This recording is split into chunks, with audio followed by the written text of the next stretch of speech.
দেওয়ালদি ফিস ফিস করে তোমার ভাগুলো ছাত্রী হতে চলেছে।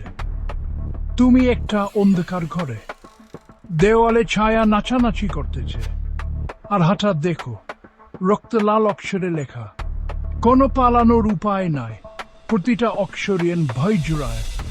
দেওয়াল তোমার দিকে এগিয়ে আসতেছে, তোমার নিঃশ্বাস দ্রুত হয়ে আয়। এটা কি সত্যি? কাপা হাত বাড়িয়ে তুমি ঠান্ডা ভেজা দেওয়াল ছুঁয়ে দেখো, কিন্তু লেখাগুলো ধুকপুক করতেছে জীবন্তের মতো। পালানোর কোনো জায়গা নাই, লুকানোর কোনো জায়গা নাই, আটকা পড়ে গেছো। তুমি ঘুরে ঘুরে বের হওয়ার রাস্তা খুঁজতে থাকো, কিন্তু বারবার একই কথা লেখা, কোনো পালানোর উপায় নাই। তোমার মাথা ঘুরতে থাকে, ভয়ে তোমাকে গ্রাস করে, ঠোঁটটা ছোটায় আসে, হায়া ভারী হয়ে আয়।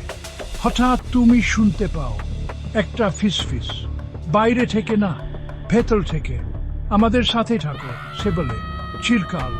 এই ঘরে তুমি আর কখনো একা না, আর বের হওয়ার কোনো রাস্তা নাই। শেষ নাকি শুরু? আমাদের সাথেই থাকো, আরো ভাইয়ের গল্প শুনতে। মনে রেখো, কোনো পালানোর উপায় নাই।